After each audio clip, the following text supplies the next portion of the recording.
बिस्मिल्लाहिर्रहमानिर्रहीम। अस्सलाम वालेकुम नाज़रीन, आप देख रहे हैं प्रोग्राम कड़वी बात और मैं हूं ज़ुल्फ़कार बेर। नाज़रीन, 4 रोज़ पहले ख़बर आई कि 2 ख़वातीन को कत्ल कर दिया गया। एक पिनवाल के करीब तालाब से एक ख़ातून की लाश मिली और फिर बशारत से ख़बर आई कि वहाँ पर एक ख़ातून को वो कत्ल किया गया है। इसी तरह गुज़श्ता रोज़ सैगलाबाद अड्डे से एक अफसोसनाक ख़बर मौसूल हुई कि वहाँ पर फायरिंग करके 2 अफराद को कत्ल किया गया है। आज फिर ख़बरें आ रही हैं कि एक तलगंग का इलाका बिलालाबाद है जहाँ 6 माह के बच्चे को गला दबाकर वो मार दिया गया है, और एक कस्बा करसाल है जहाँ के खेतों से एक शख्स की लाश मिली है। और इस हवाले से तफसीलात सामने आ रही है कि गुज़श्ता रात ही ये शख्स लापता हुआ था और आज खून में लथपथ ये लाश करीबी खेतों से मिली है। अब 4-5 दिन के दौरान ज़िला चकवाल में 6 अफराद का कत्ल हो जाना ये बज़ाते ख़ुद बड़ी तशवीशनाक बात है, क्योंकि चकवाली इस किस्म के माहौल के आदी नहीं है। अमूमी तौर पर चकवाल का जो माहौल है वो बड़ा ही पुरअमन है। हर हवाले से हर फील्ड में आप ले लीजिए कि यहाँ पर अमन व अमान की सूरत बेहतर रहती है, लेकिन गुज़रते वक्त के साथ इसमें काफ़ी सारी तब्दीलियाँ आ रही है। अब यहाँ पर भी वो हालात नहीं रहे जो कभी चकवाल का खासा हुआ करते थे। हाँ, अगर इसका मुकाबला अब भी दीगर अज़ला से किया जाए तो शायद अब भी हम उन अज़ला में शामिल हैं कि जहाँ अमन व अमान की सूरत हाल कंट्रोल में है, लेकिन दूसरे अज़ला में क्राइम रेट पहले ही बहुत ज़्यादा हुआ करता था और वो उन लोगों के लिए ये मामूल की बात थी। चकवाल के लिए ये मामूल की बात नहीं है। चकवाल में इस वक्त आम जो आदमी है, यहाँ का शहरी है, वो तशवीश में मुब्तला है कि ये हो क्या रहा है। अब इसमें सबसे पहली ज़िम्मेदारी तो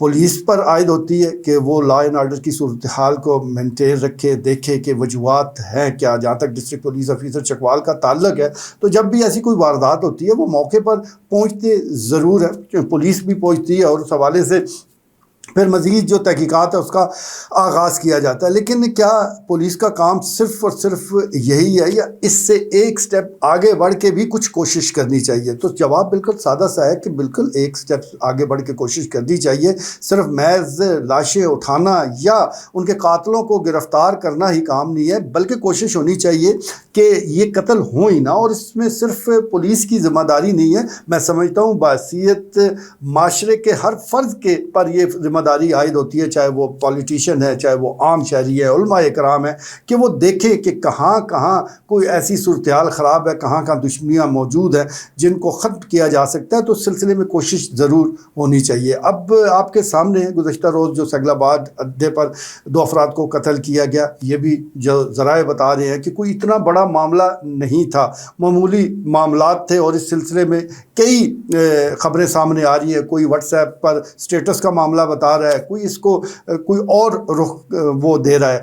मामला कुछ भी हो, हम इसकी तफसीलात में अभी नहीं पढ़ते, लेकिन 2 कीमती जानें वो ज़ाया हो गई। अब इनको बचाया जा सकता था। इसी तरह जो बिलालाबाद से खबर आई 6 माह की जो मासूम बच्ची है उसको उसके वालिद ने गला दबाकर कत्ल कर दिया। अब ये सारी सूरत हाल सामने आती है तो आप समझ सकते हैं कि एक जो बाप है वो इस दुख को बड़ी अच्छी तरह महसूस कर सकता है। लेकिन ये कौन सा संगदिल बाप है कि जिसने 6 माह की बच्ची को महज इसलिए कत्ल कर दिया कि वो रात को रो रही थी।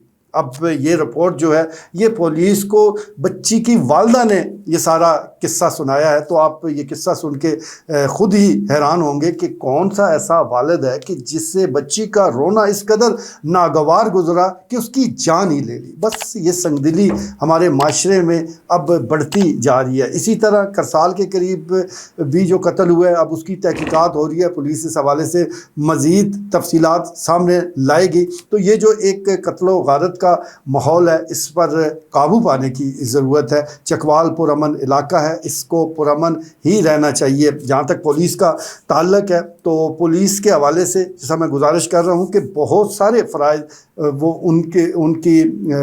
उनके ज़िम्मे हैं। सबसे पहली तो नाजायज़ असला के हवाले से है, क्योंकि जो भी इन कत्ल के वारदातों में असला इस्तेमाल होता है अक्सर व बेशतर वो नाजायज़ ही होता है। तो ये असला रिकवर करना, इस असले को ज़ब्त करना पुलिस پولیس کی ذمہ داری ہے. یہاں اگر آپ لائسنس بنوانا چاہیں، اپنی حفاظت کے لیے اسلحہ رکھنا چاہیں تو تقریباً ناممکن ہے. آپ کو ٹکا سا جواب مل جائے گا کہ یہ ممکن نہیں ہے. ہاں، ناجائز اسلحہ چاہیے تو جہاں آپ کہیں گے، جس جگہ آپ کہیں گے، آپ کو گھر مل جائے گا. اب یہ کون سا ملک ہے، کون سے قوانین ہیں کہ غیر قانونی کام بڑی آسانی سے ہو جاتا ہے، اور کوئی قانون کے تابع رہ کر اپنی حفاظت کے لیے وہ اسلحہ لینا چاہتا ہے اس کو اجازت نہیں ہے، یا اگر ملے گی بھی تو بہت بھاگ دوڑ کے بعد ملے گی. تو اس سلسلے میں ضرورت اس امر کی ہے کہ اب لوگوں کی ضرورت کو مد نظر رکھتے ہوئے یہ جو اسلحہ لائسنس کے معاملات ہیں اس کو آسان بنایا جائے. جو بھی اسلحہ لائسنس لینا چاہتا ہے وہ قانون کے تابع ہو کر یہ چیز اپنی حفاظت کے لیے حاصل کرنا چاہتا ہے. لیکن اب ہمارا قانون بھی ایسا ہے کہ وہ اس کو نہتہ رکھنا چاہتا ہے تاکہ اگر کوئی اس کا دشمن موجود ہے جس کے پاس ناجائز اسلحہ بھی ہے تو بھلے آسانی کے ساتھ اس کو ٹارگٹ کر لے. تو اس سلسلے میں بھی قانونی حوالے سے وہ کچھ کام کرنے کی ضرورت ہے. اور دوسری طرف ہم نے دیکھا کہ مسالتی کمیٹیاں وہ کافی متحرک رہتی ہیں. اب بھی ان کی تنظیمیں نو کی گئی ہے. تو جہاں یہ مسالتی کمیٹیاں تھانے میں بیٹھ کر کام کرتی ہیں کہ کوئی درخواست آئی، پھر فریقین کو بلا لیا، ان سے گفت و شنید کی، ان کا معاملہ جو ہے نپٹانے کی کوشش کی، بڑی اچھی بات ہے. لیکن میں سمجھتا ہوں کہ یہاں پر بھی ان کو ایک سٹیپ اور آگے بڑھنا ہوگا. یہ مسالتی کمیٹیاں جو کہ علاقے کے مختلف معززین پر مشتمل ہوتی ہیں تو یہ بھی کوشش کریں کہ اپنے اپنے علاقے میں دیکھیں کہ کہاں خطرات انسانی زندگیوں کو لاحق ہے، کون سی ایسی دشمنیاں چل رہی ہیں کہ جس کی وجہ سے ماضی میں بھی کئی انسان قتل ہو چکے ہیں اور خدا نخواستہ مستقبل میں بھی اس کے خدشات موجود ہیں. تو یہ مسالتی کمیٹیاں وہاں پر بھی کام کریں، کوشش کا آغاز تو کریں. کامیابی تو اللہ نے دینی ہے، آپ پہلا سٹیپ تو اٹھائیں، نیت تو کریں اس معاملے کو حل کرنے کی، تو انشاءاللہ برکت ضرور ہوگی. تو ان مسالتی کمیٹیوں کو بھی وہ کام کرنے کی ضرورت ہے. اس کے ساتھ ساتھ جو اشتہاری ملزمان ہیں جو عرصہ دراز سے وہ فرار ہیں، منظر عام پر نہیں ہیں، تو وہ بھی مختلف قسم کے کرائم میں ملوث ہوتے ہیں. ان اشتہاری ملزمان کی گرفتاری بھی پولیس کی اولین ترجیح ہونا چاہیے. تو اس حوالے سے ایک ہی بات کہی جا سکتی ہے کہ صرف پولیس نہیں بلکہ تمام طبقات کو مل کر کام کرنا پڑے گا، تبھی چکوال کا امن وہ برقرار رہے گا. ورنہ آئے روز صورتحال بگڑتی جا رہی ہے، لا اینڈ آرڈر کے حوالے سے معاملات ہاتھ سے نکلتے جا رہے ہیں، اور ایک طرف جو نیرو ہے وہ چین کی بانسری بجا رہا ہے. آج کے لیے اتنا ہی، اجازت دیجیے، اللہ نے کے بعد.